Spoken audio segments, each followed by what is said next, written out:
Hello, so this is going to be a little bit of my backstory, I suppose. It's probably going to be a long video because I don't like editing. My laptop is slow and I don't really want to use my housemate's computer because I don't know, I just don't want to. I'm just lazy.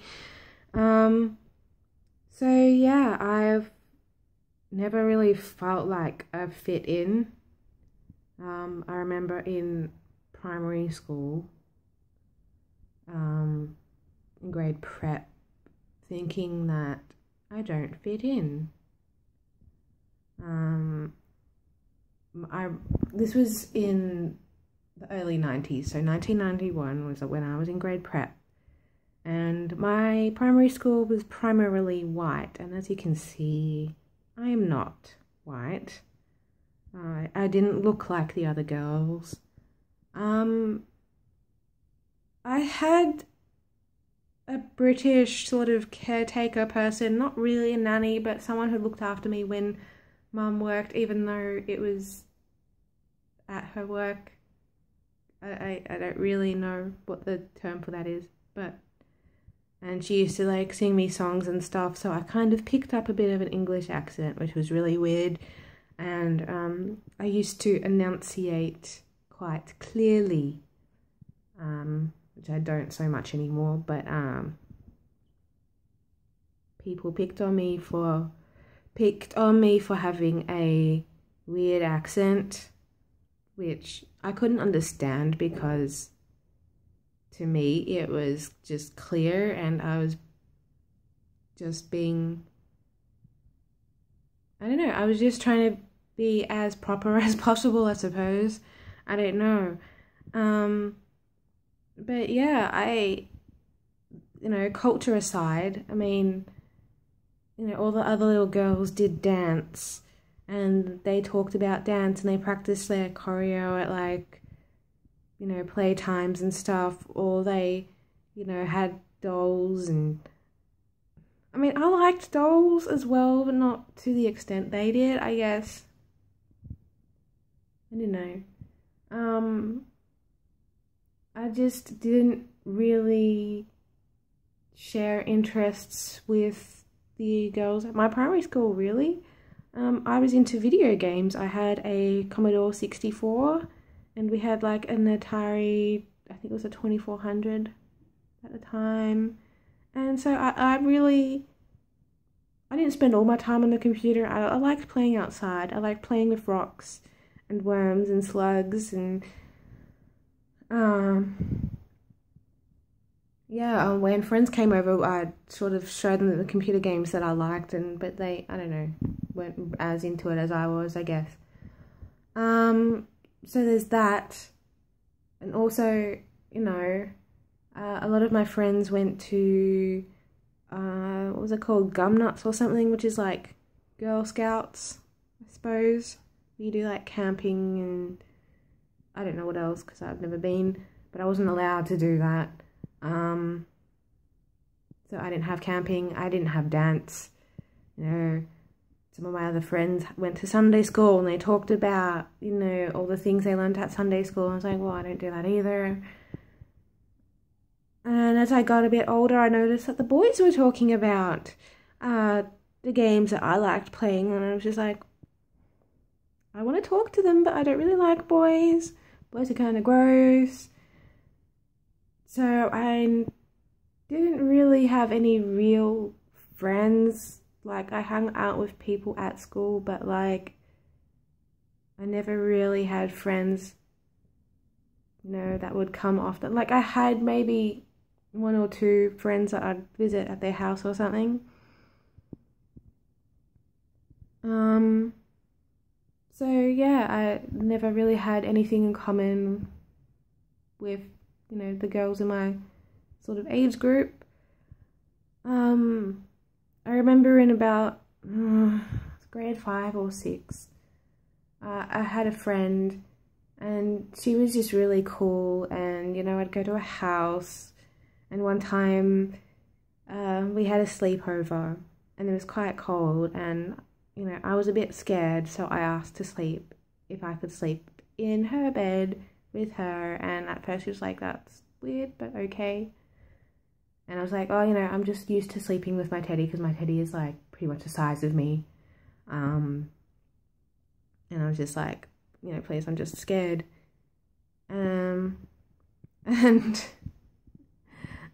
we kind of like cuddled and stuff, and it was just really nice.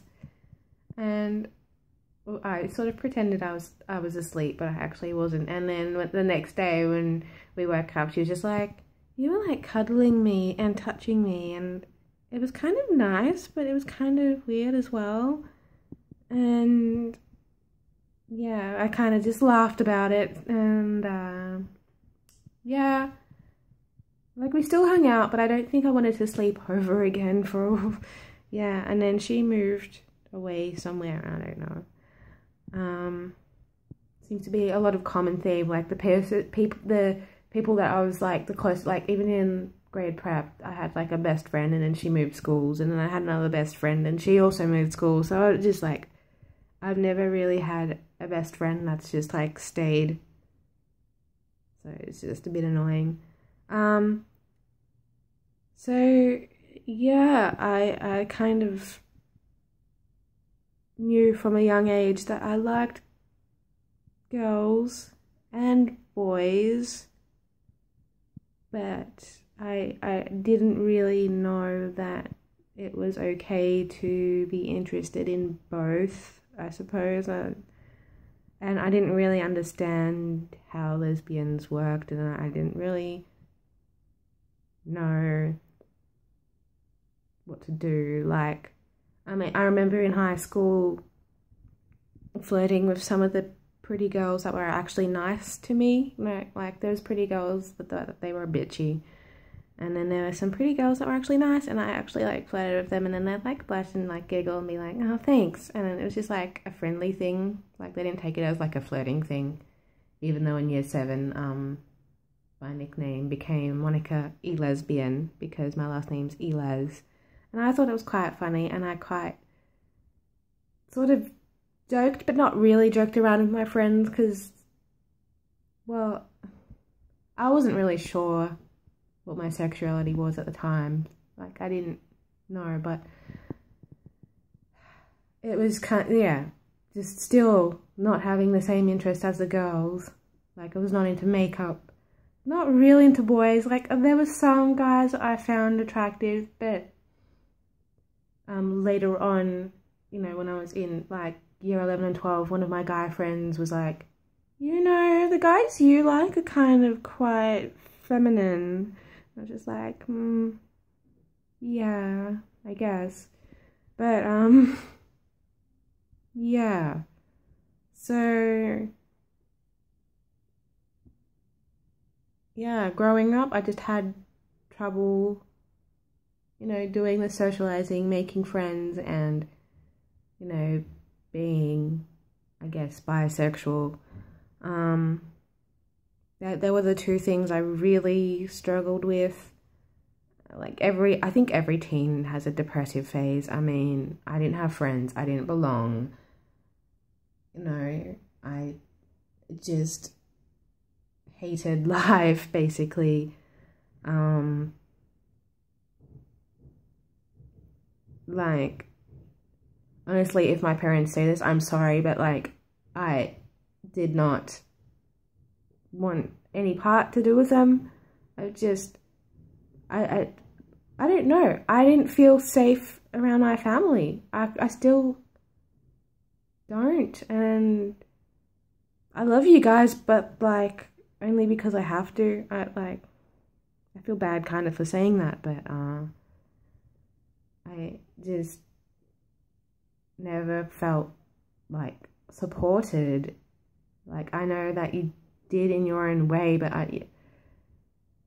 like, it would have been nice to have been told, you know, some actual nice compliments growing up and stuff, but whatever.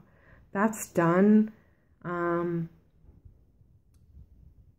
yeah, when I was about 7, my uncle, who's a doctor, actually suggested to my parents that something would be wrong with me, And I'm just like, you know, nothing's wrong with me. I'm like intelligent and like whatever. Because I was like quite right. And in year 7, I did one of those 2-hour long crappy, I don't know. It was timed, so you don't have to take 2 hours. You can take longer or less time. And I took 2 hours. It was about 2 hours. It was really boring and I hated it. And it was a IQ test and I got, I think it was 130 or 120. I don't know. It was 10 points under genius. And I was just like, if I'd answered faster, I could be a genius. And I was just like, But like there was some, I really hated the spatial questions where like you have to guess the shapes and what, I don't know.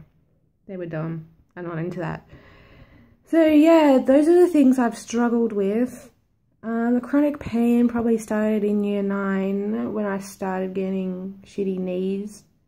And I thought, alright, I'm going to start this Tai Chi thing with my science teacher. And that didn't last very long because the pain just got worse. I'm just like, okay, I can't do this. So yeah, that's basically my life sort of story. So I got diagnosed with ADD at the age of 30, and this year, 31, I've been told that I actually have Asperger's, which makes so much sense. Like, oh my god, if I had have actually not been this, I don't know, I think I had too much pride as like, I didn't want to think anything was wrong with me, even though like I knew that I'm completely different to other people, but that's okay. But just kind of knowing it now makes me feel less guilty, I suppose, that like the ADD and the autism combined is like, okay, I'm gonna be a slower learner. I'm allowed to be hypersensitive. Like, you know, all these things that I do is okay. Like, my brain is just wired differently. Like, you know, I'm hoping my psychologist can maybe give me some sort of things on how to manage things, and maybe, I don't know, maybe one day I can work more than 50. I don't know. Like, the fibromyalgia is really taking over my body. Like, if I do more than, like, the 5-hour work day is really long.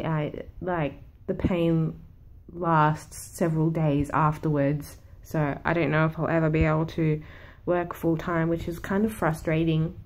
So I have this sort of drive, but at the same time, I don't, because it just sucks the life out of me when I do actually do stuff. But yeah, that's where I'm at right now. I'm sort of comfortable with my sexuality because, well, I'm still not able to approach people. Like, I would prefer to date ladies if I could, but I just can't.